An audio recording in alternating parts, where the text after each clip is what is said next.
Programme हालात हाज़रात देखने वालों की खिदमत में मोहब्बत भरा सलाम। नहीं, आज एक बड़ा अहम प्रोग्राम है।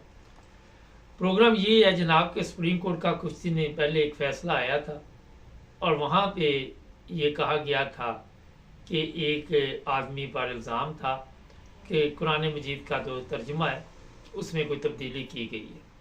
मुबारक सानी इंसाफ का नाम है, तल्लक जनाब नगर रबुआ, ये चन्योट के पास इलाका है, वहाँ से।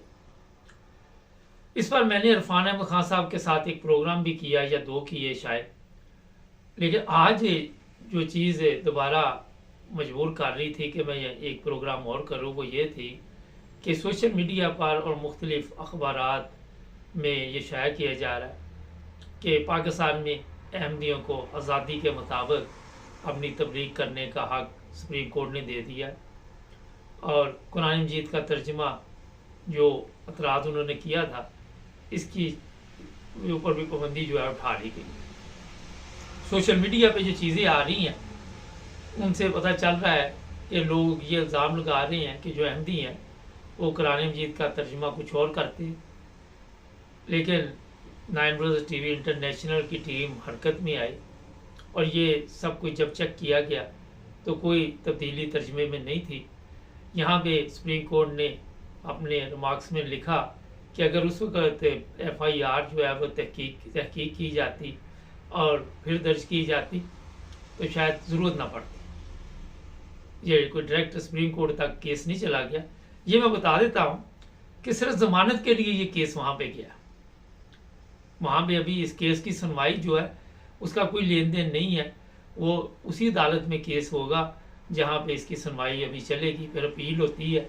लेकिन ये फ़ायदा हो जाता है कि जब आप कोई इस तरह का फैसला करते हैं, ज़मानत दे देते हैं और सुप्रीम कोर्ट का चीफ जस्टिस या जो जज है वो इस तरह के रिमार्क्स देते हैं तो केस जो है वो फिर मेरा ख्याल है कि बेजान हो जाता है, उसमें जान नहीं रहती, क्योंकि एक तरह का फैसला ही आप समझ सकते हैं।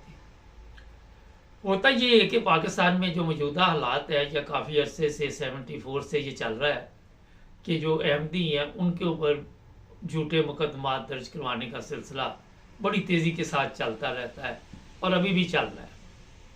बेशुमार लोग जेलों में भेज दिए जाते हैं, किसी को किसी इल्ज़ाम में, किसी को तौहीन मज़हब के इल्ज़ाम में। इंसाफ पे भी 295C वगैरह इस तरह की FIR भी दर्ज थी जो सुप्रीम कोर्ट ने कहा जी इन्हें ख़त्म किया जाए।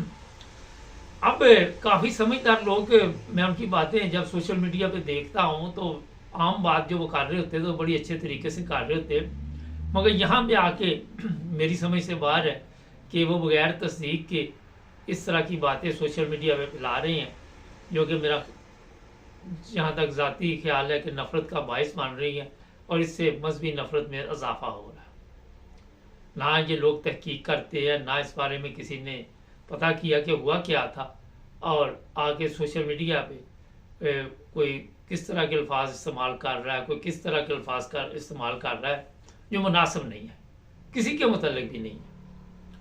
नाज़रीन, एक चीज़ ज़हन में रखें, कुरान पाक एक ऐसी किताब है जो क़यामत तक आप सबके इल्म में है कि रहेगी और उसमें कोई तब्दीली नहीं हो सकती, कोई तब्दीली नहीं कर सकता।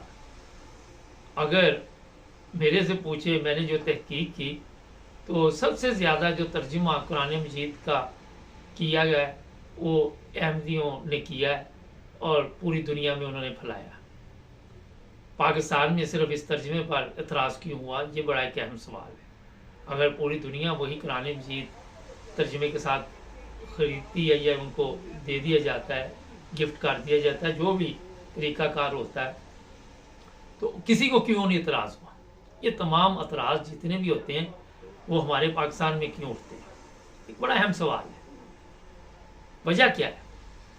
एक और चीज़ मैं आपको बता देता हूँ कि आके यहाँ पे सोशल मीडिया पे इस तरह की बातें भी बताई जा रही है कि पाकिस्तान जो था वो कलमे के नाम पे बना था और ये लोग जनाब पाकिस्तान में जो रह रहे हैं अहमदी, ये गैर मुस्लिम है। किसी ने ना ये पढ़ा जब पाकिस्तान बना था कि कौन कौन लोग थे जिन्होंने पाकिस्तान बनाने में अपनी जदोजहद की। और फिर जहाँ तक कलमे की बात है, पाकिस्तान में मैंने देखा कि मस्जिदों से कलमा मिटाया जाता है। मस्जिदों से वो छियानी थोड़े के ज़रिए कलमे की बेहुरमती की जाती है। एक तरफ हम कहते हैं कि ये पाकिस्तान कलमे के नाम पे बना था, दूसरी तरफ कलमा मिटाया जा रहा है। यहाँ पे अब आप बताइए कि जब आपने एक मुल्क कलमे के नाम पे बनाया, तो फिर कलमा मिटाने का वहाँ पे या कलमे की बेहुरमती करने का आपको किसने हक दिया? नंबर 2, इसमें एक और सवाल है कि इस फैसले के बाद पाकिस्तान में ये समझ रहे हैं कि वो कवानीन ख़त्म हो गए जो 74 में आप सबके इल्म में जो हालात ख़राब हुए थे, या ज़िया-उल हक ने एक आर्डिनेंस जारी किया था। इसमें कोई फ़र्क नहीं आया, सिर्फ आवाम के लिए एक मैसेज दिया गया है कि सबको यहाँ पे आज़ादी के साथ अपने मज़हब के मुताबिक ज़िंदगी गुजारने का हक हासिल है। एक चीज़ ध्यान में रखें कि जो अहमदी हैं वो भी 47 से पाकिस्तान में रह रहे हैं। उसी वक़्त से कुरान मजीद की वहाँ पे जहाँ भी प्रेस है वहाँ पे छापा जाता है, और सारी दुनिया देखती है कि कभी किसी ने कोई इतराज़ नहीं किया। पिछले चंद साल से, या आप कह सकते हैं कि आर्डिनेंस के बाद, ये तमाम एतराज़ात इनको नज़र आने शुरू हो गए। जो इनके बड़े थे, जिनको कोई थोड़ा बहुत इल्म था इस्लाम का, या जिनमें थोड़ी बहुत ही शराफत थी, उनको इन चीज़ों का पता नहीं चला। जो नई नस्ल है उनको सवाए ख़त्म नबूवत के, या उनको कोई चीज़ बता दी जाए और उनको कहा जाए जनाब ये हो गया, अब ना वो तहकीक करते हैं, ना वो कोई इस बारे में सोचते समझते हैं, आके दूसरे लोगों के ऊपर हमले शुरू कर देते हैं। बहुत ही अफसोसनाक बात है। ये मैं बता देता आपको कि पाकिस्तान में ये जो कवानीन बने हुए हैं, इसमें पूरी दुनिया ने कई दफ़ा पाकिस्तान को कहा है कि ये कवानीन ख़त्म किए जाए। यूरोपियन यूनियन ने भी, अमेरिका ने भी, और ममालिक ने भी, इंसानी हकूक़ की तंजीम है, उन्होंने भी कहा, मगर आज तक पाकिस्तान में ये कवानीन मौजूद है।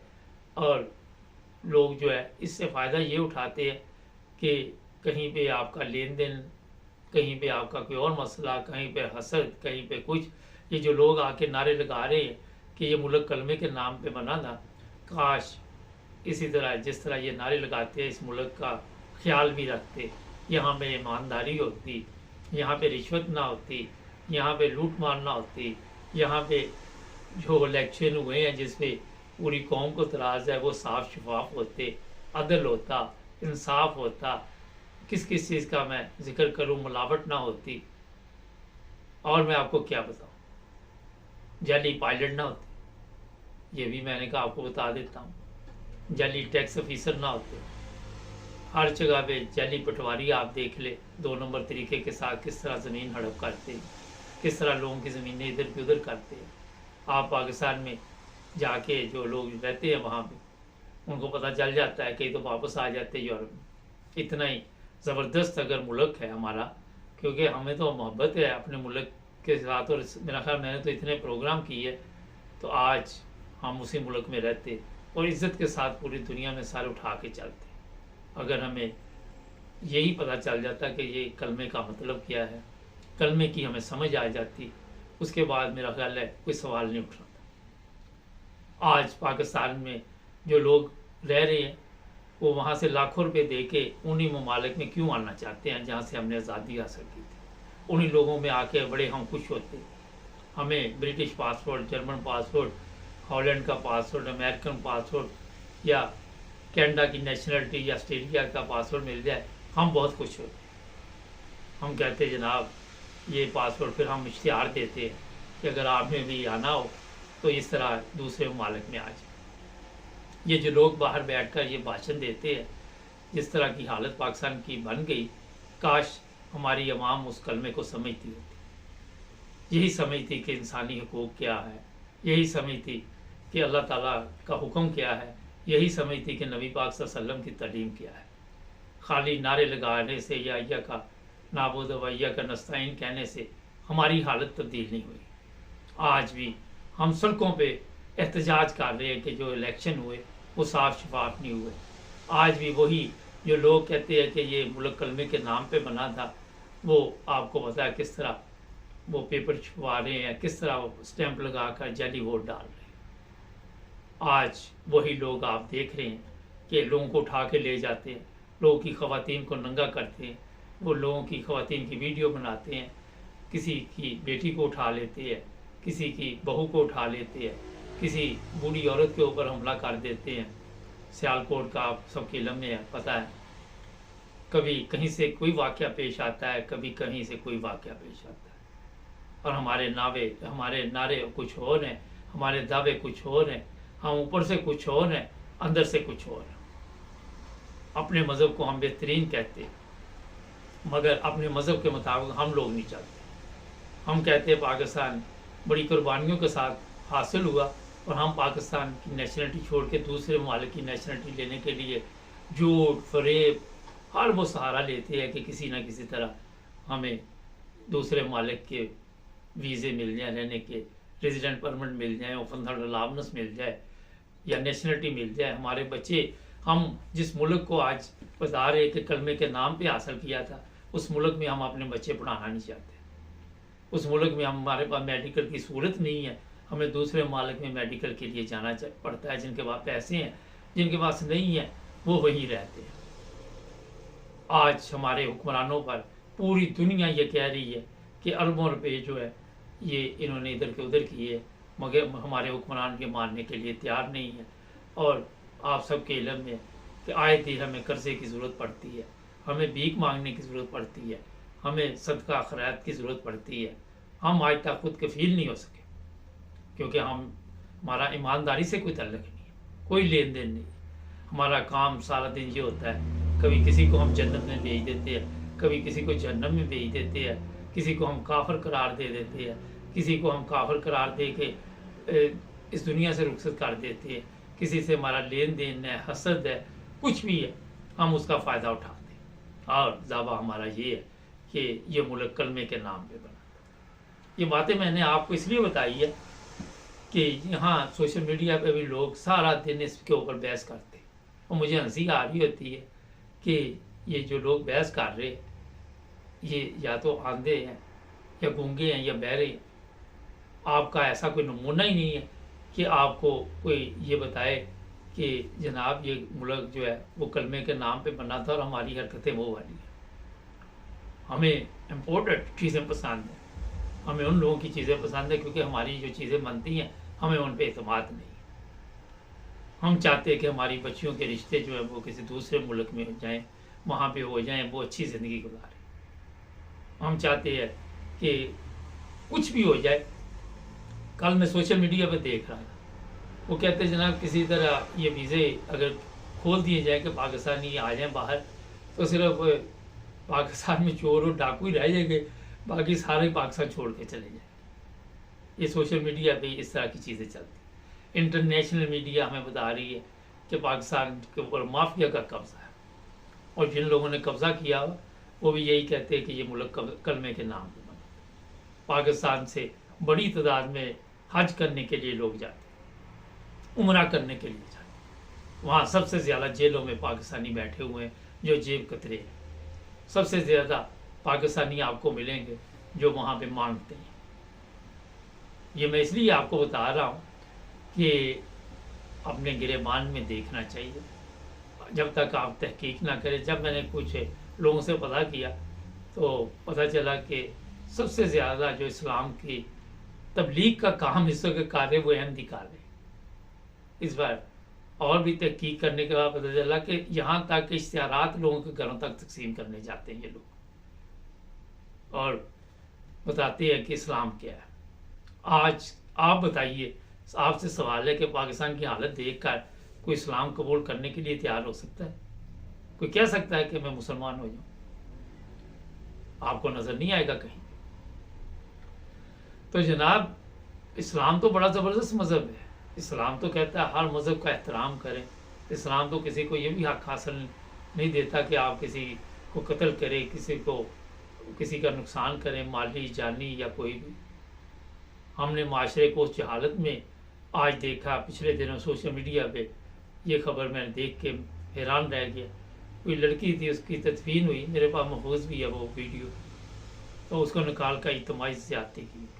आए दिन कोई ना कोई उलमा जो है वो बच्चों के साथ गलत काम करते पकड़े जाते, और वही उलमा आके बता रहे कि मुल्क कलमे के नाम पे बना। आए दिन आप देखते हैं किस तरह छोटी बच्चियों को। अभी मैं चंद सेकंड पहले एक वीडियो देख रहा था, प्रोग्राम शुरू करने से पहले, चंद मिनट पहले, एक खतून पकड़ी हुई थी, क्या जी मैं बच्चे उठाती हूँ और बेचती हूँ जाके। ना हमारे पास आज तक तालीम आई, ना किसी ने सोचा कि हमारे पास मजहबी तलीम के साथ दुनिया की तलीम भी होनी चाहिए। आपने देखा जिनको सिर्फ मजहबी तलीम दी गई, उनके साथ जिन लोगों ने भी उनको तलीम दी, किस तरह उनको इस्तेमाल करते। सुप्रीम कोर्ट के ऊपर उस दिन आपने पिछले दिनों देखा, जाके दीवारों पे चढ़े हुए थे, कोई उनको समझ नहीं थी, कोई शौर नहीं था, कोई उनमें ऐसी चीज़ नहीं पाई जा रही थी कि जिससे कोई दुनिया के लिए भी वो ठंडक का मौजब मानते हों। उनकी हालत बता रही थी। ये मैं फजल रहमान के लोगों की बात कर रहा हूँ, जो आके चीफ जस्टिस के खिलाफ नारे लगा रहे थे, जो आके औरों के खिलाफ नारे लगा रहे। इन लोगों को हमने तैयार किया हुआ है ताकि जब भी किसी को ब्लैकमेल करना हो तो इनको मैदान में उतारें। बातें तो बहुत ज़्यादा हैं नाज़रीन, मगर मेरा ख्याल है कि इस तरह की सोशल मीडिया पे जो वीडियो लोग डाल रहे हैं उन्हें एहतियात करनी चाहिए। अगर वो किसी दूसरे मुल्क में बैठे हों तो अपने मुल्क को तरजीह दे, क्योंकि वो मुल्क कलमे के नाम पे बना था। जिस मुल्क में आप आए हैं, ये तो यूरोप में, ये तो कलमे के नाम पे नहीं बने थे। आपको वहाँ पे आप समझते हैं कि हमें इतना मौका नहीं मिलेगा कि अच्छी ज़िंदगी गुजार सको। अब किस किस बात पे मैं बात करूं, बहरहाल ये चंद चीज़ें थी जो मैंने आपको बताई हैं। नाज़रीन, जब तक पाकिस्तान में अदल नहीं होगा, जब तक पाकिस्तानी एक कौम नहीं बनेंगे, मेरा ख्याल है इसी तरह चलता रहेगा। आज की नशरियात और भी थी, वो भी आज आप देखेंगे। जर्मनी में डबल नेशनलिटी के मतलब एक प्रोग्राम है, फिर पाकिस्तान के मौजूदा सूरत हाल है, फिर अब्दुल कयूम साहब ने पाकिस्तान के मौजूदा सूरत हाल पे बातचीत की है स्वीडन से। ये तमाम प्रोग्राम अभी आप इसके साथ देखेंगे। सब्सक्राइब करें, जुड़े रहे हमारे साथ। अस्सलाम वालेकुम नाज़रीन, प्रोग्राम है आज पाकिस्तान के साथ। पाकिस्तान के जो बादशाह सलामत हैं, उन्होंने क्या बयान दिया है जो वोट डालने गए लोग उनके बारे में। और सोशल मीडिया पे हमारे जो लोग हैं वो पता नहीं किस खुशफहमी में बैठे हुए हैं। कल कुछ मैंने भी हिस्सा लिया बातचीत करने का। आज मैं बताऊंगा आपको कि क्या होने वाला है पाकिस्तान में और क्या हो रहा है।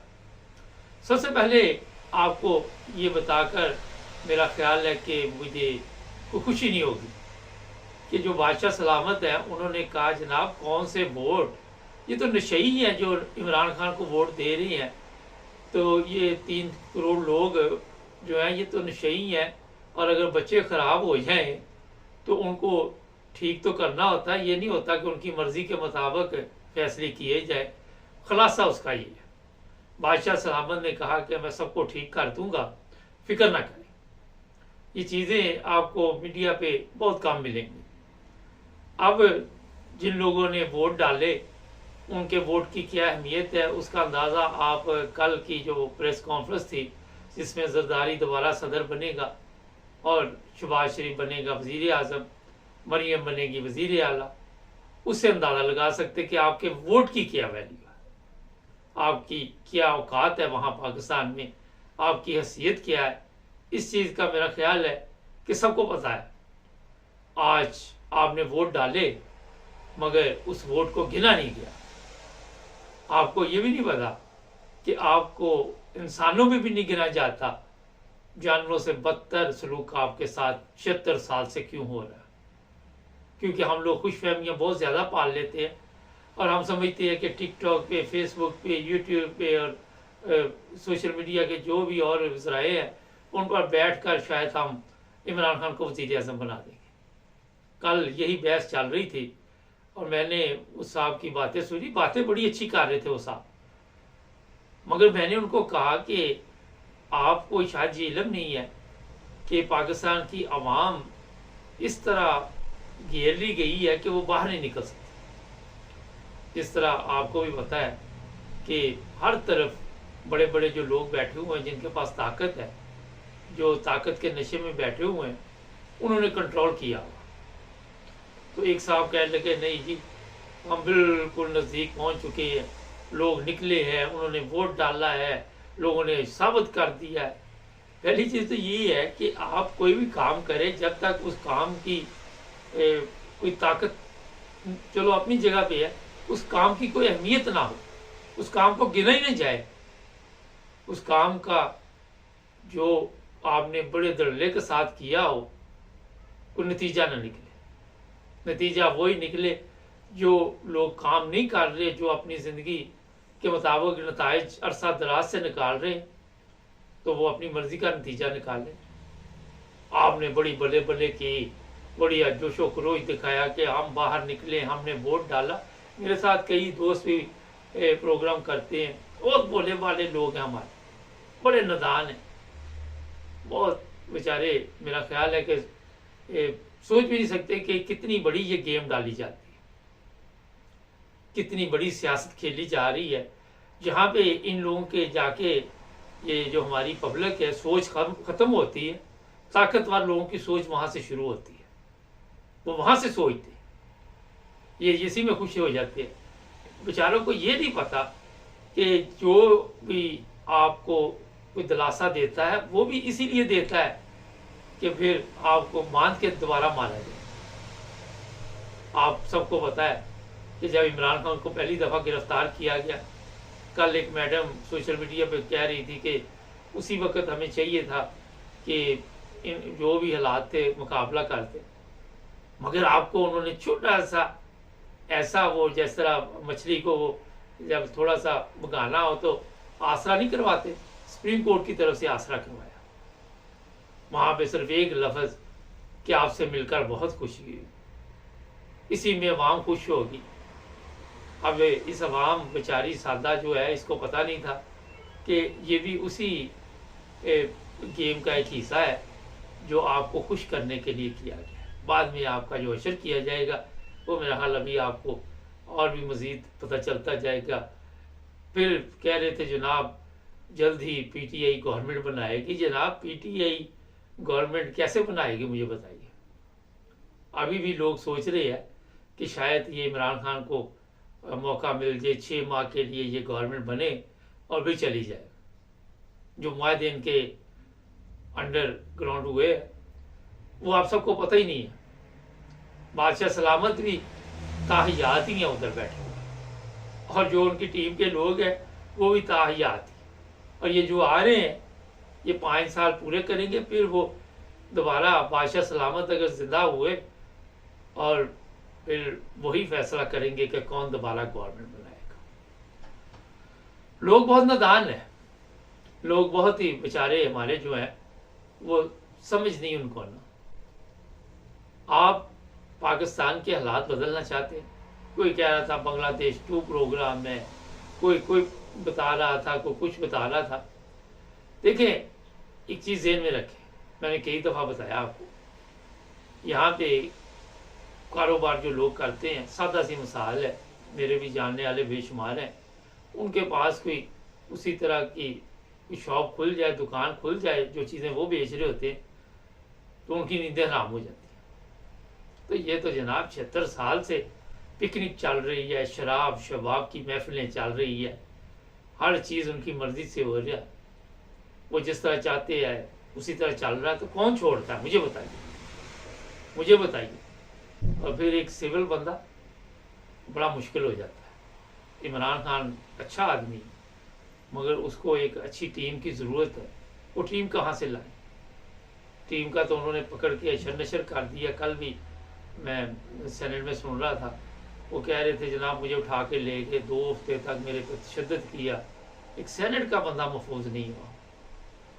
ये समझते हैं कि सिर्फ ताकतवर लोग नहीं है, वहाँ गुल्लू भट्ट प्रोग्राम भी चल रहा है, वो लोग भी लोगों को उठाते हैं।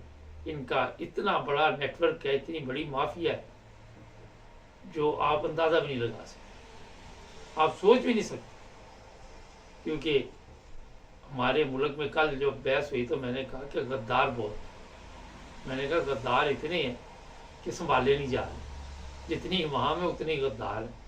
पैसे से आप किसी को भी खरीद सकते हैं, किसी के साथ भी मुख मुखा कर सकते, कोई प्रॉब्लम नहीं है वहाँ। तो जनाब खुशफहमी अच्छी बात है।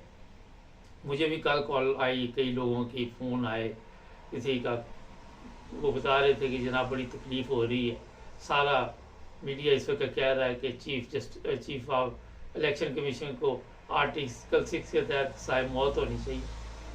वहाँ पे सज़ाए मौत एक जमहूरी लीडर को दी जाती है जो जमहूरियत के लिए जंग करे, उसको 31 साल के लिए जेल में भेज दिया जाता है। कल पता चला वो निकाल ने केस वापस ले लिया जो जिसने केस किया हुआ था। रोज़ाना जहाँ पे झूठी गवाहियाँ, झूठे प्रोग्राम चलते हों, सुबह से शाम तक झूठ के ऐसे वो क्या कहते फनकार आए जो आपको बताएं कुछ और करें कुछ। कभी कोई आ जाता है पर्दे पे, कभी कोई आ जाता है। सोशल मीडिया पे ऐसी वीडियो चल रही है जिनकी इंक्वायरी भी नहीं आप करते और शुरू हो जाते हो बल्ले बल्ले ये दौड़ गया, ये भाग गया, ये चला गया। किसी के पास इतनी समझ नहीं कि पहले इंक्वायरी पे यार कर दो। ये पाकिस्तान की जो मौजूदा हालत है, इस पर मेरा ख्याल है कि सिर्फ अफसोस आप कर सकते। जो लोग कह रहे जनाब वक्त लगेगा, कल एक साहब कह रहे थे 76 साल हो गए और 30 साल लगेंगे। तो भाई 30 साल तक का तो मैं बड़ी ताकतों का प्रोग्राम ही नहीं कि पाकिस्तान की हालत बदले। 30 साल का तो जैसे एक साहब कह रहे थे कि जनाब खिते में, जैसे मैं हैरान हूँ, बातें उनकी बड़ी ज़बरदस्त समझ नहीं। जी खिते में देखे अमेरिका है या दूसरे लोग हैं, वो पाकिस्तान के चीफ ऑफ आर्मी स्टाफ से मिलते हैं, कभी वो इंडिया के नहीं मिलते, कभी वो बांग्लादेश के नहीं मिलते, कभी चाइना के नहीं मिलते। मेरे नादान साथियों, जहाँ से कुछ उनको मिलेगा वहीं से जाके वो मिलेंगे ना। जब आपको पता होगा कि इस जगह से सामान सस्ता मिल रहा है तो वहीं पे जाएंगे ना आप। तो बहुत समझदार बंदा था, मगर मेरा ख्याल है कि कई चीज़ों में बेचारे अभी भी सादा ही हैं।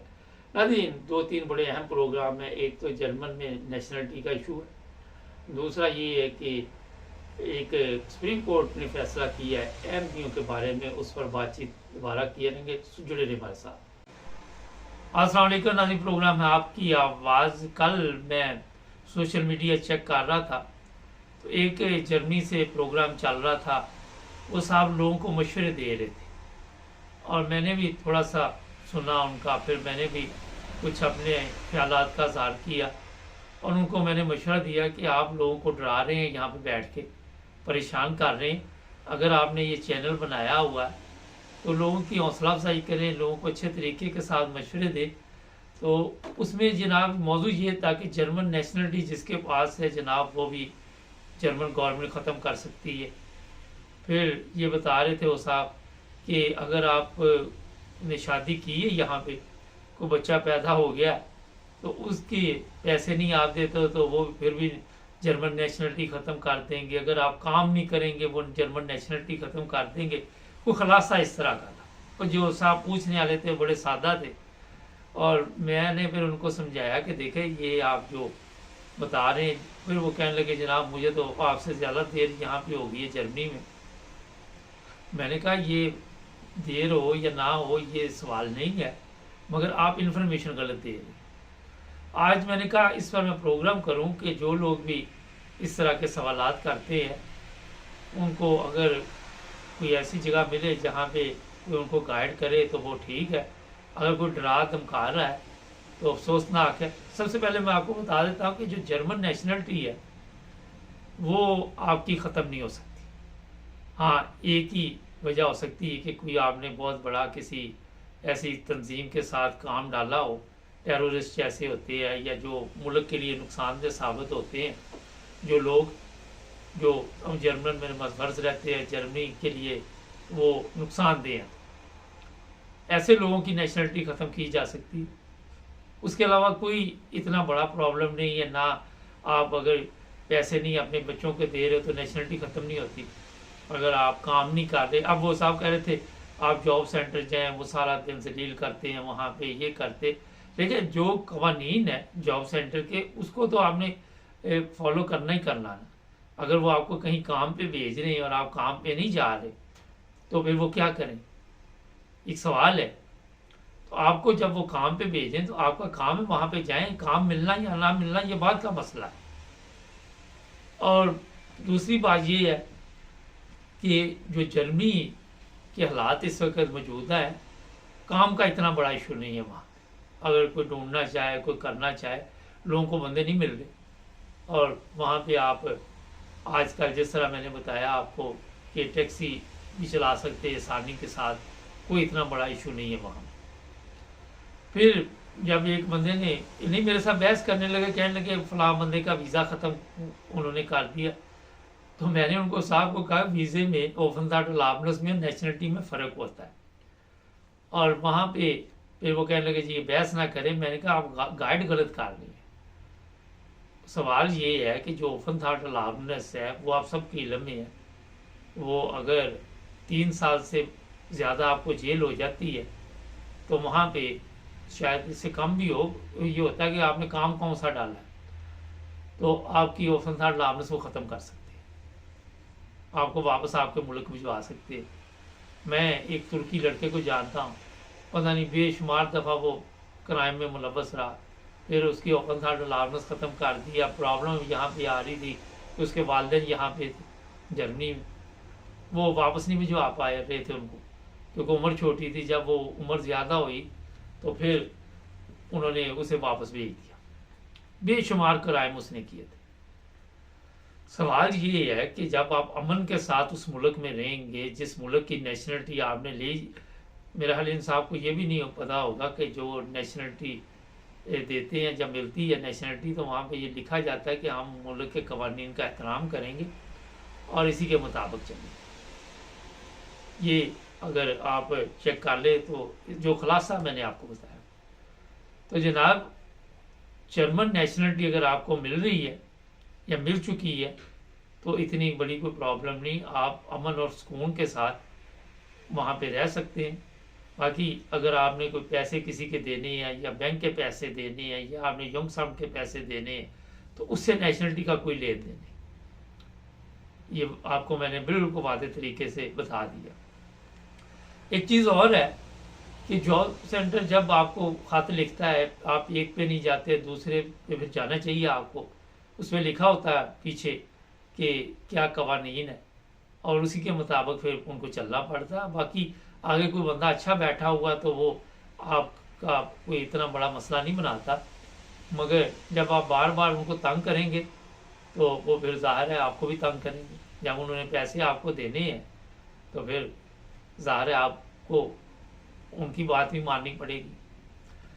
फिर एक और चीज़ उन साहब को नहीं वहाँ पे पता थी, वो कह लगे जी आपको पता है ना कि डबल नेशनलिटी होती है, 2 पासपोर्ट होते हैं। मैं कह जनाब मैंने तो आज तक जर्मन के 2 पासपोर्ट नहीं सुने। नहीं जी 2 नेशनलिटियाँ होती हैं। और मैंने कहा सर 1 मई से दूसरा का जो कवानीन है 1 मई से वो शुरू होंगे, उसके बाद पाकिस्तानी हो या जो भी हो डबल नेशनलिटी ले सकते हैं। और जिन लोगों ने ली हुई है उन्हें भी दोबारा एप्लीकेशन देनी पड़ेगी और डिक्लेयर करना पड़ेगा सब कुछ, उसके बाद ही वो पाकिस्तानी नेशनलिटी वापस ले सकेंगे। जब जर्मन की तरफ से डिक्लेयर आप करेंगे तो फिर पाकिस्तान की एम्बेसी से जाकर वो पेपर आप देंगे कि मैं ये नेशनलिटी लेना चाहता हूँ। यहाँ पे आप किसी भी मुल्क का वीज़ा लेना चाहें तो वो फॉर्म पे भी लिखा होता है कि आपके पास कौन कौन सी नेशनलिटी है, 1 है या 2 है। जो लोग इंग्लैंड में रहते हैं, यहाँ होम ऑफिस में जब आप एप्लीकेशन करते हैं यहाँ रेजिडेंट परमिट के लिए, तो उस पर भी लिखा होता है कि आपके पास किस किस मुल्क की नेशनलिटी है। तो जो कवानीन अभी शुरू ही नहीं हुए वो भी उनको बताए जा रहे थे कि ये हो सकता है, वो हो सकता है। तो मुझे बड़ा दुख का लगा कि हमारे लोग जो सादा है ऐसे लोगों के साथ मशवरे करते हैं, ऐसे लोगों को पूछते हैं। मैं कोशिश कर रहा हूँ कि जल्दी हम भी सोशल मीडिया पे, टिकटॉक पे ऐसे प्रोग्राम शुरू करें जिस पर लोगों के लिए कोई फ़ायदा हो, मशवरे दें, ऐसे कोई भी सवाल हो वो करे, उसी वक्त हम जवाब दें।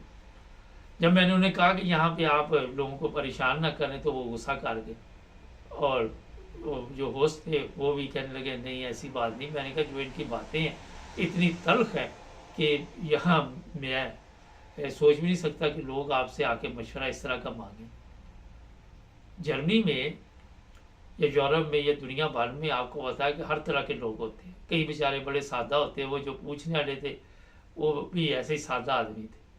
और फिर ऐसे सादा लोगों को इस तरह गुमराह करके उनको परेशान करना, उनको डराना धमकाना और बताना कि मैं बहुत कवानीन जानता हूँ। अगर आप यूरोप में आके भी सेफ नहीं, महफूज नहीं, मगर इनके कवानीन को तो आपने फॉलो करना ना। जो भी कवानीन है इंग्लैंड में है, आपको पता है इंग्लैंड में भी जो भी लोग बेनिफिट लेते हैं उनको हाजिरी लगवानी पड़ती है। यहाँ पे तो ज़्यादा सख्त हो गए। मैं एक दो लोगों को जानता हूँ, महीने में 3-3 4-4 दफ़ा उनको बुलाते रहते कि आप आओ यहाँ। तो जब आप काम करेंगे, इनके ऊपर बोझ नहीं डालेंगे, तो आपको कोई खत नहीं लिखेगा। हमें कभी कोई खत ही नहीं आया किसी जगह से भी। वजह यही है कि हम इन चक्रों में नहीं पड़ते। तो आपको मशवरा ये है कि जो आप सोच रहे हैं कि फारग बैठ कर ज़िंदगी गुजारें, वहाँ पे स्कूल में जाएं, कॉलेज में जाएं, कोई काम करें, टैक्सी चलाएं, कोई ना कोई काम आप कर सकते हैं जर्मनी। कोई इतना बड़ा प्रॉब्लम नहीं है आजकल जर्मनी में काम ढूंढना। तो जनाब ये एक प्रोग्राम रात मैं सोच रहा था कि सुबह करूँगा, ताकि लोगों को पता चले कि जो जर्मन गवर्नमेंट है वहाँ पे गैर मुल्कियों की ज़रूरत है।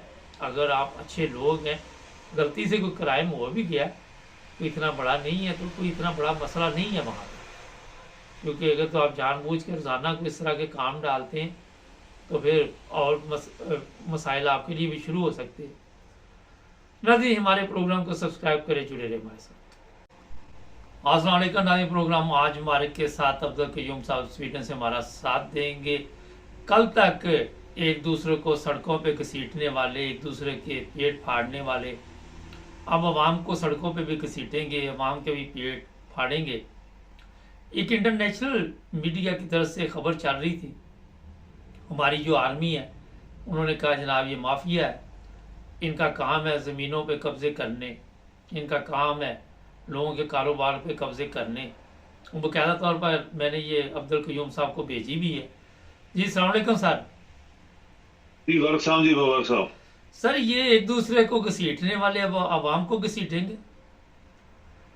मुबारक साहब, ये बदबख्ती हमारी कि पाकिस्तान की कौम और अदारे आज तक नहीं ये समझ पाए कि इस पाकिस्तान को 75 साल किसने लूटा है, किसने बर्बाद किया है, किसने इसकी जड़ें उखाड़ी हैं, किसने पाकिस्तान और पाकिस्तान के लोगों के हकूक को मारा है, उनके इंसाफ नहीं होने दिया गया। ये 75 साल हमारे साथ होता रहा। ये पाकिस्तानी कौम यही लोग हैं, ये लाहौर वाले, ये कराची वाले और ये कराची वाले और ये जो माफिया हैं MQM वाले, जिन्होंने कराची में 30 साल हुकूमत करके क्या क्या वहां पे किया।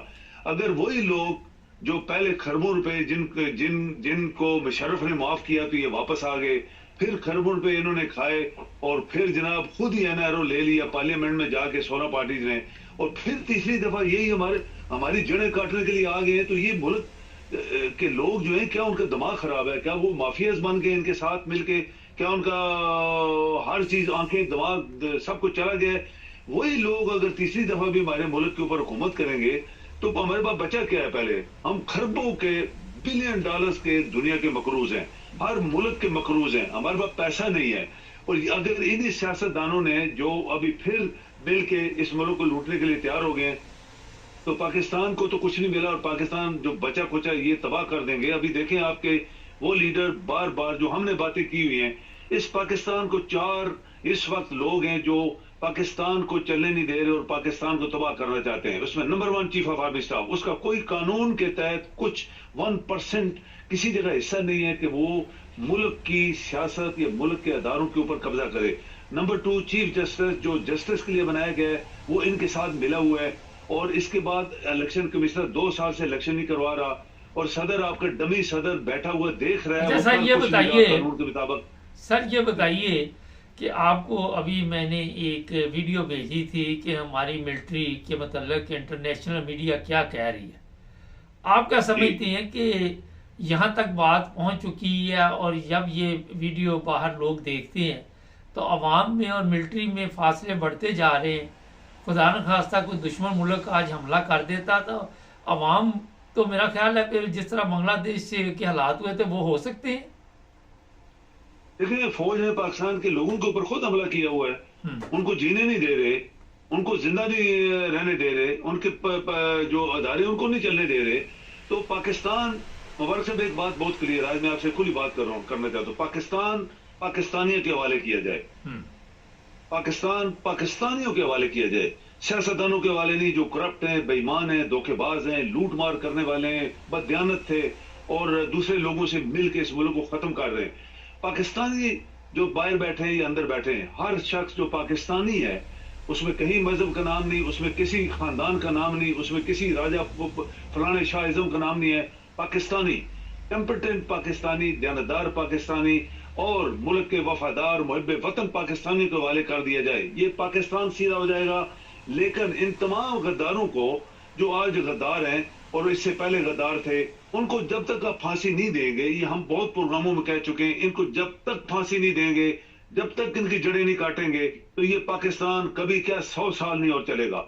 और आज जिस डगर पे पाकिस्तानी अवाम ने इमरान के आम बंदों को, वो कोई सियासतदान नहीं थे, आम बंदों को इतनी वोटें डाली हैं कि वो 200 तक वो सीटें जीत गया था, उसको उसका निशान नहीं मिलने दिया गया, उसकी फैमिली, उसके रिश्तेदारों को सबको जेल में डाला हुआ है। और ये कौन करवा रहा है? चीफ ऑफ आर्मी स्टाफ करवा रहा है, जस्टिस मिला हुआ है, इलेक्शन कमिश्नर पहले दिन से दुश्मन है, ये पाकिस्तान का दुश्मन है, सदर आपका डमी बैठा हुआ है, तो सबको देख रहा है। जब तक उन लोगों को मुबारक साहब फांसी आप नहीं देंगे, जैसे दुनिया में होता है, तो आपका मुल्क नहीं चलेगा, 100 साल और नहीं चलेगा। ये वही सियासतदान तीसरी दफा, जो करप्ट तरीन लोग हैं, वो चढ़ने के लिए तैयार हो रहे हैं। और जबकि एक आदमी जीता हुआ है, सारी दुनिया बोली है। आपके देखें कितने जो आपके जो MNA MP या सेनेटर्स बोले हैं कि इन लोगों को फांसी दो, इन लोगों को फांसी दो। सेनेट में ये सवाल आया तो उन्होंने कहा ये चीफ ऑफ आर्मी स्टाफ, इस इलेक्शन कमिश्नर और चीफ जस्टिस को फांसी दो। इसी तरह और बहुत सारे लोग ऐसे बोल रहे हैं अभी कि ये लोग पाकिस्तान के दुश्मन हैं, ये पाकिस्तान को नहीं चलने दे रहे, इनको पकड़ो, इनको जेल में डालो, इनकी जायदादें जब्त करो और इनको सजाएं दो। मुबारक साहब, पाकिस्तान पाकिस्तानियों का है और पाकिस्तान पाकिस्तानियों के हवाले होगा, तब मुल्क आपका चलेगा। सर एक बात अभी शुरू में आपने कही कि हमने पता नहीं कितना पैसा देना लोगों का, जिन ममालिक का, तो वो पाकिस्तान को कैसे चलने दे सकते हैं जब आप पैसे आप उनसे लेते हैं और आप कहते हैं कि पाकिस्तान पाकिस्तानी चलाएं। देखिए ना, पैसा हमने उधार लिया ना, अभी मुकाएगा कौन? अवाम मुकाएगी, हम मुकाएंगे ना, आप मुकाएंगे। जो आप पाकिस्तानी हैं, ये तो सियासतदान तो खरबों के जरदारी का पता है आपको, ये लोरियों को पता है इन्होंने क्या क्या किया हुआ है। और कराची वाले जो जिन्होंने 30,000 बंदा कत्ल करवाया था कराची में, और सारी जायदादें उन्होंने दुबई में और पूरी दुनिया में बनाई हुई हैं। मैं आपको छोटी सी मिसाल दूं, एक दफा मैं किसी मुल्क में गया तो वहां इनके पार्टी के मोटे मोटे 4 बंदे आ गए, एक रेस्टोरेंट में मैं खाना खा रहा था, मेरे सामने आके बैठे। मैंने कहा ये तो इनके लोग हैं, इधर क्या ढूंढ रहे हैं? तो ये हर जगह वो कहते हैं ये जो रेस्टोरेंट में तू बैठा है, एक लड़के ने बताया, ये तो रेस्टोरेंट ही इनका है। तो मैं परेशान हो गया। तो ये पूरी दुनिया में इन्होंने पाकिस्तान को लूट के जायदादें बनाई हुई हैं और आज वो पाकिस्तान को फिर चक्कर देने के लिए आ गए। तो कौन इनको, जब आर्मी वाले खुद बिक गए, सरबराह बिके हुए हैं, आर्मी नहीं, तो इस तरह चीफ जस्टिस बिका हुआ है, वो पैसे का बंदा नहीं, खरबों की जायदाद इसने चोरी की हुई है, इसने बीवी ने। और इलेक्शन कमिश्नर तो मैं आपसे, आप दोनों मिलकर कितने प्रोग्रामों बोला कि ये पाकिस्तान का दुश्मन है, 22 साल से इलेक्शन नहीं करवा रहा, और सदर आपका अपनी हुकूमत करने के लिए चुप करके बैठा है कि मेरे 4 दिन और लग जाएंगे सदारत में। तो ये 4 गद्दारों को कौन पकड़ेगा? अच्छा सर, टाइम थोड़ा मुख्तसर जवाब दीजिए। आपका फेल है, जबकि आपके अदारे बोल नहीं रहे। आपका कमिश्नर कितना दलेर आदमी था, जिसने दुनिया के सामने आके बोला कि मैंने करप्शन किया है, मैंने ये इलेक्शन जो है उल्टे सीधे किए। सर दलेर तो था, पकड़ के ले गए। हाँ जी, तो इसी तरह वो कोर कमांडर लाहौर को भी पकड़ ली। ये सवाल यहाँ पे ये है कि इतना पैसा लगाने के बाद ये पता चला कि बादशाह सलामत ने कहा कि हमें क्या फर्क पड़ता है वोट किसको डालेंगे, हमने तो अपनी मर्जी के लोगों को लेके आना। तो किनको बताया गया कि हमने इलेक्शन करवाए हैं? बिल्कुल नहीं, कोई इलेक्शन दानेदारी से हुए। पूरी दुनिया, जैसे आपने बोला फौज को माफिया, आप इंडिया के चैनल देखें, ये इसके सोशल मीडिया पे क्या क्या उनके जनरल्स बोल रहे हैं। उनके जनरल ने बोला कि आज तक हमने इंडिया में कितने 4 स्टार जनरल बने, पाकिस्तान से 3 गुना ज्यादा। वो कहते 2 साल बाद एक नया चीफ ऑफ आर्मी स्टाफ आता है, चुप करके 2 साल गुजारता है, चला जाता है, कभी हमने आज तक मुदाखलत नहीं की। और इंडियन प्रोफेशनल आर्मी है, ब्रिटिश आर्मी की तरह चुप करके अपना काम करते हैं। लेकिन पाकिस्तान में उन्होंने बोला जिस तरह मुल्क को लूटा गया, पाकिस्तान को, गरीब मुल्क है, इसको किस तरह लूटा गया, जनरलों ने लूटा, सियासतदानों ने लूटा, अदारों ने लूटा। वो कहते हैं हमें इंडिया में बैठ के शर्म आ रही है। ये यकीन करें, लेफ्टिनेंट जनरल्स और फुल जनरल्स के ये वो बयानात इंटरव्यूज हैं जो मैंने सोशल मीडिया पे सुने हैं, जानबूझ के सुने कि ये क्या कहते हैं। तो पाकिस्तान में एक जनरल बनता है वो पूरा सर, अगर आप अगर ये बात करेंगे तो आपको कहेंगे जनाब ये मुल्क के दुश्मन है, अगर आप कहेंगे जनाब लूट मार वाले ठीक जा रहे तो आप मुल्क के दोस्त हैं। देखो ना, जो लूट मार कर रहे हैं वो किस तरह पाकिस्तान में वफादार हो सकता है, जो पाकिस्तान को लूट के कुछ नहीं हमारे पास। आपका मुल्क 2 साल पहले का दिवालिया है। ये वही लोग तीसरी दफा आ रहे हैं, तो क्या हमारा दिमाग खराब है कि हम उन लोगों की शक्लें देख के फिर उनको बोले कि आ जाओ मुल्क को जो बचा कुछ है वो भी बेचो और भाग जाओ इधर से। तो ये तो अदारे जो होते हैं इसीलिए बनाए जाते हैं कि वो पकड़ते हैं कि इससे ये तो चोर है। किस तरह से कैनी को 2 दफा एक्सटेंशन मिली, किस तरह इस बाजू को 2 दफा एक्सटेंशन मिली, किस तरह वो रहील शरीफ भी खाता रहा, किसी ने पकड़ा नहीं उसको। आज ये आ गया और ये इस काबल नहीं था चीफ ऑफ आर्मी स्टाफ, इसको ये आके खाना शुरू हो गया। तो ये आपके लोग जो एक्चुअल पाकिस्तान की प्रॉपर्टी हैं, वो पाकिस्तान के लोग होते हैं, उनको कोई नजदीक नहीं आने दे रहा। उनके अंदर जो काबुल लोग हैं, काबुल तरीन लोग, पढ़े लिखे लोग, वो बाहर बैठे इधर बैठे हैं, उनको कोई नजदीक नहीं आने दे रहा। और उन सियासतदानों को अरबों रुपए दे के, जैसे आपने कहा इनको रिश्वत दी गई है और ये पैसे दे के लोगों से जीते, और जीते भी नहीं है।